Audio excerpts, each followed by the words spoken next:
अशोक भैया भाभी जल्दी आइए, देखिए माँ जी को क्या हो गया।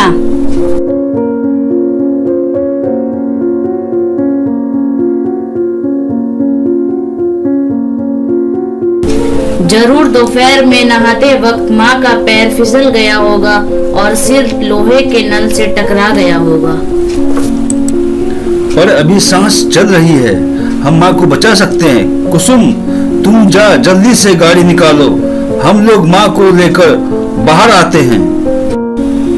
अशोक, अभी तुम्हारे अकाउंट में कितने रुपए हैं? अरे भैया, कल ही मैंने पिंकी के नाम सारा रुपया उठाकर फिक्स कर दिया। मेरे पास भी रुपए नहीं है। इसी महीने तेरे भाभी का बर्थडे था, उसे मैंने एक घर गिफ्ट कर दिया। फिर माँ का इलाज कैसे होगा? माँ का एटीएम माँ के पास है। तो क्या हुआ, माँ एटीएम अलमारी में रखती है ना, अलमारी को तोड़ देंगे। अनन फनन में माँ को पास के ही सिटी हॉस्पिटल में ले जाया गया। उन्हें तुरंत इमरजेंसी में एडमिट कर लिया गया। ब्रेन हेमरेज का केस था। माँ को आईसीयू में भर्ती करके सब माँ के होश में आने का इंतजार कर रहे थे। तब तक बड़ी बहू भी आ गई। आज से करीब 20 साल पहले उर्मिला जी के पति कुंदन लाल और 2 बेटे के साथ इस शहर में आई थी। उनके पास पड़ोसी सब अच्छे थे, जिंदगी सुकून से गुजर रही थी। पर 15 साल पहले उनके पति का देहांत हो गया। तब उर्मिला ने बखूबी अपना दायित्व निभाया, अपने दोनों बेटों को अच्छी शिक्षा दिलवाई। वे खुद सरकारी नौकरी में थी, पैसे की कमी नहीं थी। उन्होंने 3 फ्लोर का घर बनवाया, अच्छे घरों में बेटों की शादी करवा दी। बेटों की शादी के बाद ग्राउंड फ्लोर में वे अकेली रहने लगी। ऊपर के दोनों फ्लोर में दोनों बेटे रहते थे। दोनों बहुएं काम पर जाती थी। उर्मिला देवी उनके बच्चों का पूरा ख्याल रखती थी। खास करके छोटी बहू की बिटिया तो उनकी गोद में खेलकर ही बड़ी हुई थी। डॉक्टर साहब, अभी माँ की तबीयत कैसी है? आई एम सॉरी, हम लोग आपकी माँ को नहीं बचा पाए। 2-3 दिन तक घर में मातम पसरा रहा। दूर दूर से रिश्तेदार आए थे। धीरे धीरे सब चले गए। फिर शुरुआत हुई एक खास मामले पर बहस की। मामला था जायदाद का बंटवारा। माँ ने कोई वसीयत जो नहीं छोड़ी थी। माँ ने कोई वसीयत तो लिख के छोड़ी नहीं। अब झगड़े से क्या फायदा? अब जो भी जायदाद है हम उसके 2 बराबर हिस्से कर लेते हैं। तू सही बोल रहा है भाई। बड़ी बहू मधु, ऐसा कैसे हो सकता है? हम बड़े हैं, हमारे 2 बेटे हैं। बेटी थोड़े ना है जो ससुराल चली जाएगी। देवर जी बराबर का हिस्सा लेकर क्या करेंगे? भाभी, आप ये क्या बोल रही हैं? आप किस दुनिया में जीती हैं? आजकल बेटा और बेटी में कोई फर्क नहीं होता। हमारी बेटी ही हमारे लिए बेटा है और हम बराबर हिस्सा लेकर ही रहेंगे।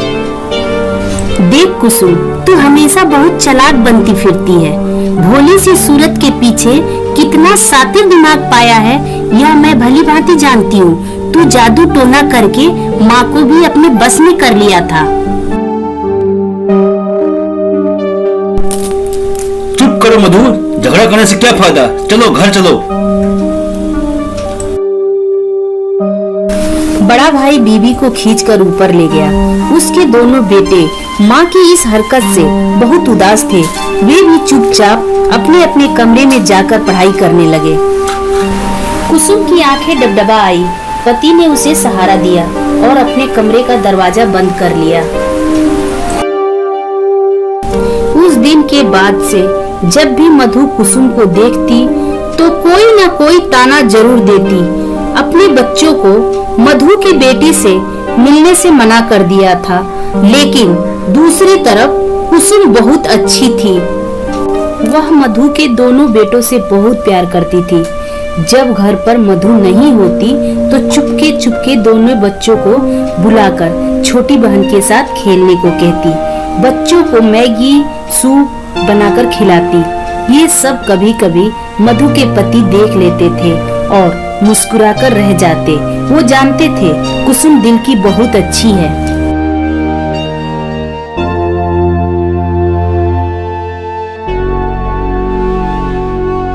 कुसुम, तुम्हारे घर में मेरे बच्चे क्या कर रहे हैं? तुमने मेरे बच्चों पर जादू टोना कर दिया है ना? मैं सोचूं, मेरे बच्चे मेरे पति बार बार तुम्हारे ही नाम क्यों लेते हैं? जादूगरनी, आज मैं तेरा खेल खत्म करके ही रहूंगी। दीदी, ये आप क्या बोल रही हैं? जरा सोच समझ कर बोलिए। मम्मी, चाची हम लोग को बहुत प्यार करती है और जब आप नहीं होते हो तो हमारा ख्याल रखती है। बड़ी आई दूसरे के पति और बच्चों का ख्याल रखने वाली चुड़ैल, आज मैं तुझे जिंदा नहीं छोड़ूंगी। मम्मी, आपने चाची को क्यों मारा? चाची को क्या हुआ? गोलू, पप्पू, जल्दी से घर चलो वरना कोई हम लोगों को देख लेगा। चाची को हम लोग छोड़ के नहीं जाएगी वरना चाची मर जाएगी। चाची को जल्दी से हॉस्पिटल ले चलो।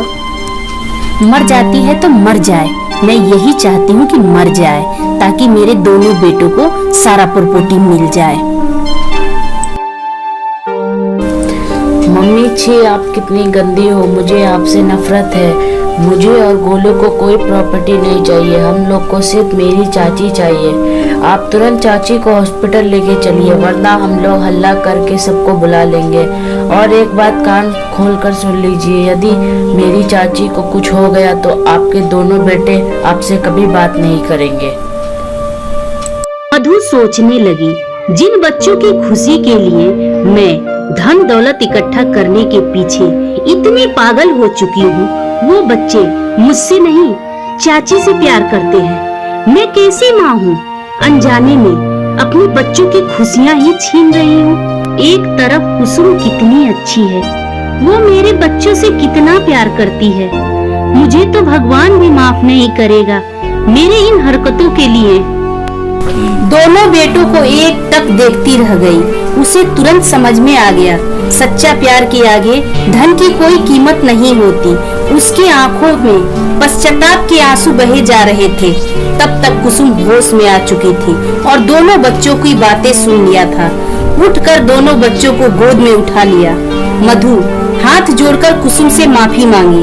कुसुम, कोई बात नहीं भाभी, चलो आप समझ तो गई, प्यार के बदले प्यार और नफरत के बदले नफरत ही मिलता है।